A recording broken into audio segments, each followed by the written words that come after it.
We are joined now once again by a man I do not bet against in football or life. A man who is pulling off the greatest turnaround in college football history. A man who, with the help of his best in the nation staff, just might be pulling off the greatest coaching job in college history. Deion Sanders now has Colorado at a dominant 2-0. Welcome, Coach Prime, and thank you. 2-0. Thank you. Skip, you looking good, baby. I love that blazer, man. I love it. I told him that time when he came in, I said, looking good. You're doing something right there. You're stepping up. Something right. Great. Yeah. He really is. And speaking of looking great time, talk to me just about seeing that opener in Colorado. You and I, Deion, we played in many big games. We ran out in many big stadiums.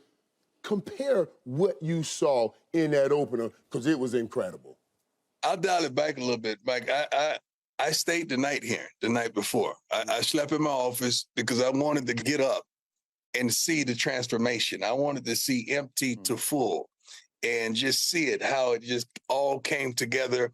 And then all you guys on the sideline and support and the thousands of fans. I had a couple pregame shows to go do, so I got to ride the cart around campus, and oh my God, campus was electric. That was the first. I've never seen it that way, so that was new to me, and it was so welcoming, and it was a beautiful thing. So Deion, I got to ask, what message was Coach Rule trying to send when he gathered his entire Nebraska team out at midfield on your Buffalo logo before the football game started? I didn't hear about that until I saw it on Shedeur's presser. I didn't know all that transpired. I had no idea.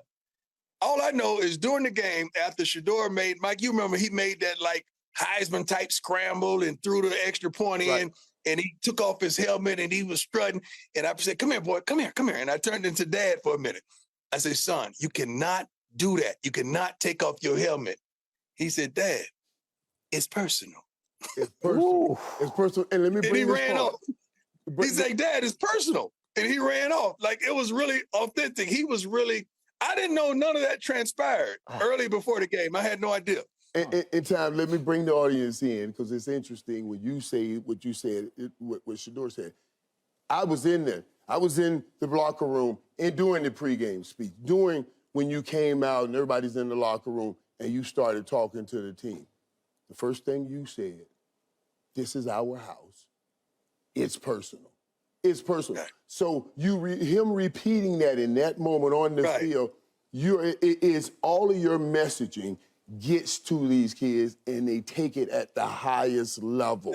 Yeah. I mean, they do. They talk to me about what that is for you, Tom. I've watched you go into kids' home and get kids and bring them to your home when we were playing together, and you're trying to help those kids.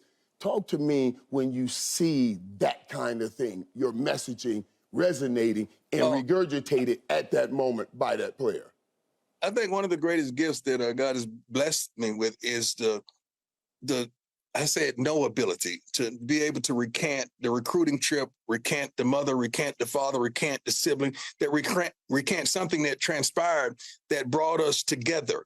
So that small commonality, Dylan Edwards played for me when he was 4 to 6 years old. So I could just look at him and say something like, you know how we started this. You know how we gonna end this. It's with truth. And it's easy. I could look at Smoke, Kavasier Smoke and say, now, mama, trying to get out the hood now. Let's go, baby. I need you to come on, because we're going to rescue mama. That's what we're going to do. And that registers, because it's those little intricate things about these young men that I love and that comprises them. Jimmy Horn, the Pop is incarcerated right now. And I just talked to Pop getting on the plane after the TCU game. And it was a beautiful moment that Pop trusted us with his son. Although he's incarcerated, he said, I want my son to be up under your guidance. And those little things, he said, you told me you was going to have his back, and you took care of him. So seeing Jimmy Horn limping on the sideline, I said, all right, now, Pop don't play that. And he jumped right up. He said, I'm ready, Coach. I'm good. I just caught a little cramp. I'm straight. So those little details, Skip and Playmaker, that's what gets us to the next level. So, Deion, speaking of the next level, you have vaulted to 18th in the country. You still have 6 games left against Pac-12 teams now ranked in the top 25, and you already beat a top 25 team, obviously, at TCU. I know a lot of coaches in college football who would look at 6 more games against top 25 and say, oh, no. And I'm guessing you're thinking, oh, yeah, I love this. We want it. We want it. I mean, that's what we signed up for. We want the smoke. We want the fire. We want the dogs. Like we want it because we have not yet played our best ball, and we're obviously 2-0, but we have not yet played our best. Your first game, the defense didn't quite show up. In the second game, the offense was dismal in the first half. But when we put it all together, offense, defense, as well as special teams, it's going to be something to behold, and someone's going to have to catch that fire.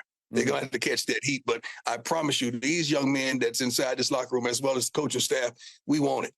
You have games every week, and you continue to play like this. And what I said and talked to some of the guys about, the greatest example of a championship team is a team that meets and beat all challenges. And you guys have had different challenges. TCU kept coming back scoring, but you didn't give in. You kept coming back scoring. Nebraska came in with an intent to say, you guys are not who everybody thinks you are, and I'm going to show you. That was a different challenge. Those guys had to withstand that and then impose their will. I mean, what are you most proud of when you see a team take those different challenges and handle them like they do? The resiliency. I'm proud of the resiliency. I'm proud of the depth and the understanding of the time that we have. Like, these kids understand, hey, it ain't no day off, man. Ain't no day off. The whole world is watching you. Everything's on. It don't just start on Saturday. It starts on Sunday. We practiced yesterday. That's where it started. Now they have the day off. And half the team is going to be in there watching film and getting prepared and studying up. So when we present the Sky Report tomorrow, they're going to already have a tell on who they're playing against and the job at hand. So I love the thought process that they have right now. We're probably at about 80% in the locker room that truly believes, about 80%. We still got 20 more percent to have a all-inclusive thought process that we all believe and a knowledge that we're going to go out there and do what we're gifted to do and what we can do. Will you win over the 20% sooner than later? Yeah, it better be sooner because we're getting ready to hit a road. You're about to. We're playing against some pretty good teams, and we can't make the little mistakes that we've been making. Yeah, by the way, did you get to watch any of Oregon at Texas Tech late on Saturday night? Of course I did. You know I did. Yeah, that was a good game. What did you see from your 2 weeks away opponent, Oregon? Well, I can't even tell you I'm looking that far. I love the way Joey, because Joey is a great guy, a friend of mine, you know, coached it in Texas. Now he's the head coach at Texas Tech. Just the way he responded after dropping the first game. I mean, he fought to the end. Oregon have a good team. Shoot, everybody in this darn conference, man. They're well coached. They have athletes. They're physical up front. And I feel as though when the time has come, we're going to match it. We're going to match that level of intensity. But it's going to be a whole new thing, especially going on the road again. Tom, in these next couple of weeks, you get a win, there's going to be conversations about national championship possibility. What are your thoughts, or what are you going to tell your young men about those words when they start hearing? It's way too premature for that. We one day at a time, not one game at a time. We one day at a time. We really trying to just stack up great practices. Mac, I know the way you practice. I was practicing against you, man. You practice like an animal, like a dog, like a darn star. So when it came to fruition on Sunday, that's what we had already seen and expected. So that's what we're trying to do. We're trying to create the expectation of practice. The guys that ball out in practice, those are the same guys that ball out in the game for us. So we're just trying to get more guys on that page. Mike, when you were here, you saw those receivers. That's what they do in practice. You saw the way Shedeur throws the football. That's what he does at practice. So we're just trying to get more guys on that page to practice with purpose and practice like it's a game. So when it's a game, it resembles practice. So speaking of your son, you being the greatest cornerback ever by far, tell us what you see in your son as a quarterback at this stage of his growth. Oh, that's a great question, Skip. He's a bona fide leader. He's very calm, very patient in the pocket. He studies so darn much that it's not too many things that you could trick him in. Like you can't trick him in coverage or anything like that. He gets upset, if we break off a route 1 yard too shallow, or we're not running our routes at the depth and the speed that they need to run them. And those are the kind of things that frustrate him, or with the protection isn't correct. But it's hard to fool him at this age and stage in his career, because he started every game since he was a freshman, and he started every game in high school. So some college quarterbacks, although they may be starting college, they probably sat for a year and didn't even start their whole high school career. This guy has started every football game in high school and every game in college. That's a lot of football. That's a lot of repetitions. And he does not take plays off, especially in practice. So he prepares like that. And what he sees is unbelievable. I love his vision and his thirst for the game. He wants to be great. He really does. He really does, Tom. It's so funny because I got to sit with him on the bench one time in that game. And he came over and he was saying, I said, what you see? He's like, yeah. He was frustrated with some of the coverages because they were running a 3-and-3. He said, they're stacking it 3-and-3, putting 3 behind coming. He said, I just got to be a little more patient. And then he went out there and just started carving them up. You know what I mean? Because he's coming over. I was trying, I said to him on the sideline, I said, hey, just remember those 3 words. Don't be satisfied. He said, I got it. Then went out and started carving them up, man. It was just such a moment. Because I was thinking about the little kid that I done saw all the time running around. I was like, when did he become this, that he's breaking down defenses for me like that? So I can only imagine what you go through in moments where you... But you got to understand on his perspective, he's warming up in between commercials and T.O.'s catching the ball. Then he's coming to the bench and you giving him love and talk to him about the game. Do you understand what that does for a college kid, man? He got 2 Hall of Famers sitting over there and everybody else. But Skip, this is the funny thing somebody just said, because they all got an opinion. Somebody in the complex, they say, by the time we get ready to play Keyshawn's Trojans, he said it's going to look like the BET Awards. Right. Keyshawn's getting a good laugh out of that here on the floor. It's going to look like the BET Awards on the sideline by that time. Trust me. All right. Good. So, Deion, back to some reality. Any fear on your part that Colorado State, ahead of all these marquee showdowns, could be a proverbial trap game? We don't play traps. We don't play trap. It's going to be trapping in practice if you don't do your job, and you won't have an opportunity to get out there and get trapped.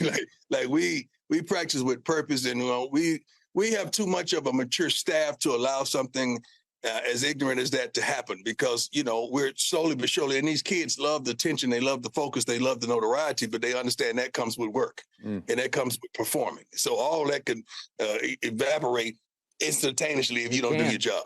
Yeah. One last question, Tom. How do you handle Travis Hunter? I know no one knows as much information about his situation than you do, because I was watching him. I was like, I know he wants to continue to have those 11 receptions, 130-yard games. And how do you say, all right, now, when they start to give you that kind of attention? Because you did a great thing. I saw one time when you guys used him as a decoy. People don't see those things. When you just swung him out, that corner stayed, and Shedeur hit right behind him for a touchdown. You know what I mean? But still, he wants to make those plays. How do you handle those? I mean, it's a great question. Travis is the ultimate team player. He's the ultimate competitor. So the thing about that, when he's not getting the ball on offense, he still has a tremendous responsibility on defense. And you got to understand, we could take Travis from the outside and put him inside, and that changes the whole defense. They have to make adjustments for Travis because you got to deal with him. But he is so good and he is so versatile that it's hard to just contain him for a whole game. The problem is we can't miss him when he's open. We can't miss him when he's free and when he separates. We cannot miss him. We got to take advantage of those opportunities, because most teams are going to double him or they're going to send somebody to just shadow him tremendously. But when he's not balling out on offense, do not negate what he's contributing on defense, because he's playing shutdown on the other side as well. Right. Deion, we love you, man. Yeah, we appreciate you. We thank you, and we look forward to speaking to you again here soon on Undisputed. I love you, playmaker. Keep on doing your thing, baby. Hey, let me just say that. Let me say this. Time I knew when we were there, I said, this is definitely God. That first field goal they kicked, the goalposts were like this, and then those flags started waving. I have never seen the flag knock the ball down, so you can't go through that. That flag on your goalpost knocked that ball back, so they didn't get that field goal. I said, this thing going to be crazy. We got to keep doing this time. This is the I good got you. luck. This is the good y'all luck. family. Y'all know that. We're Y'all going to be family, here man. every I Monday love it when like we that. win. We're going to keep doing it. All right, buddy. I Thanks, got man. you. I got you. I got All you. right. I got you. Thanks for watching, Undisputed fans. Do you want more highlights from the show? Make sure to click that subscribe button for all the exclusive content from Undisputed.